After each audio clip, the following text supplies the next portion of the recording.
Hello friends, ഇന്ന് നമ്മൾ വന്നിട്ടുള്ളത് വളരെ അടിപൊളിയായിട്ട് തയ്യാറാക്കാൻ പറ്റുന്ന ഒരു സേമിയ റെസിപ്പിയാണ്. അപ്പോൾ എല്ലാവരും ട്രൈ ചെയ്തിട്ട് ഫീഡ്ബാക്കൊക്കെ അറിയിക്കണം. അപ്പോൾ നമ്മളിതൊന്ന് ജസ്റ്റ് ഒന്ന് വറുത്തെടുക്കുകയാണ്. ബ്രൗൺ കളർ നിറമാവുന്നത് വരെ ജസ്റ്റ് ഒന്ന് നമ്മൾ വറുത്തെടുക്കുക. അത് കഴിഞ്ഞതിന് ശേഷം നമ്മൾ 2.5 ഗ്ലാസ് വെള്ളം അതിലേക്ക് ഒഴിച്ചെടുക്കുന്നുണ്ട്.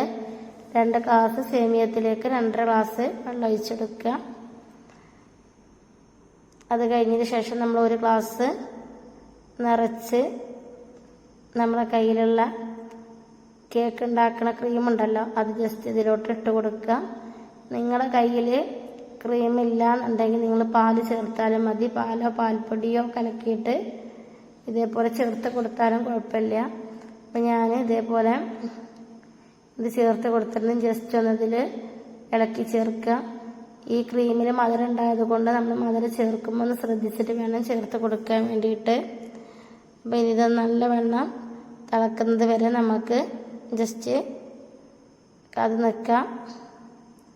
ഇനി ഇതിലോട്ട് ഏലക്കാപ്പൊടിയും ലേശം ഉപ്പിട്ട് കൊടുക്കണം. ക്രീം കൂടുതൽ ചേർക്കുക എന്നുണ്ടെങ്കിൽ നമ്മൾ പഞ്ചസാര ചേർക്കേണ്ട ആവശ്യമില്ല. നമ്മൾ ക്രീം 1 ഗ്ലാസ് ചേർത്തതുകൊണ്ട് നമുക്ക് പഞ്ചസാര കുറവാണ്. അപ്പോൾ അതും കൂടി ചേർത്ത് കൊടുക്കുക. ഇനി നല്ലവണ്ണം ഇളക്കി കൊടുക്കുക. നമ്മൾ അടി പിടിക്കാതിരിക്കാൻ വേണ്ടിയിട്ടാണ് ജസ്റ്റ് ഒന്ന് ഇളക്കി കൊടുക്കുന്നത്. പഞ്ചസാര ആയതുകൊണ്ട് ചിലപ്പോൾ അടി പിടിക്കാനുള്ള ചാൻസ് ഉണ്ടാവും.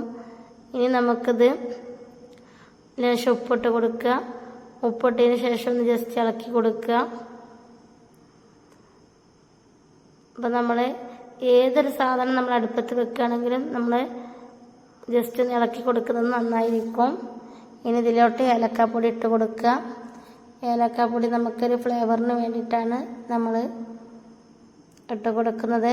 നിങ്ങൾക്ക് വേറെ ഏതെങ്കിലും ഫ്ലേവർ ഇഷ്ടമാണെന്നുണ്ടെങ്കിൽ സ്ട്രോബെറിയോ ഏതോ നിങ്ങൾക്ക് ഇഷ്ടമുള്ള ഫ്ലേവർ ഉണ്ടെങ്കിൽ അതൊക്കെ ചേർത്ത് കൊടുക്കാം. ഇനി ഇത് തിള വന്നു കഴിഞ്ഞാൽ നമ്മൾ ഇതിലോട്ട് അല്പം മഞ്ഞൾപ്പൊടി ഇട്ട് കൊടുക്കുക. മഞ്ഞൾപ്പൊടി അധികം ആവാൻ പാടില്ല. മഞ്ഞൾപ്പൊടി അധികമായി കഴിഞ്ഞാൽ ഒരു കുത്തൽ അനുഭവപ്പെടും. അപ്പം നമുക്ക് ഇതിൻ്റെ ഈ സേമിയത്തിൻ്റെ ടേസ്റ്റ് ഉണ്ടാവില്ല. അതുകൊണ്ടാണ് പറയുന്നത് അധികമാവാൻ പാടില്ല. ഇനി നമ്മൾ വറുത്ത് വെച്ച സേമിയ ഇതിലോട്ടിട്ട് കൊടുക്കുകയാണ്. ഇനി നന്നായിട്ട് ഇളക്കുക. ഇളക്കിയതിന് ശേഷം നമ്മൾ ഈ മിക്സി വെള്ളവും പാലും അതേപോലെ നമ്മൾ ചേർത്ത എല്ലാം ഈ സേമിയത്തിലിട്ടിട്ട് ജസ്റ്റ് ഒന്ന് വറ്റിച്ചെടുക്കണം. ഇതേപോലെ നല്ല തള വരുന്നത് വരെ നമ്മളിങ്ങനെ ഇളക്കി കൊടുക്കണം. അല്ലാന്നുണ്ടെങ്കിൽ ഇത് അടിയെ പിടിക്കാനുള്ള ചാൻസ് ഉണ്ട്. അപ്പോൾ ഇടയ്ക്കിടയ്ക്കൊന്ന് നമ്മൾ ജസ്റ്റ് ഇതായി കൊടുക്കുക.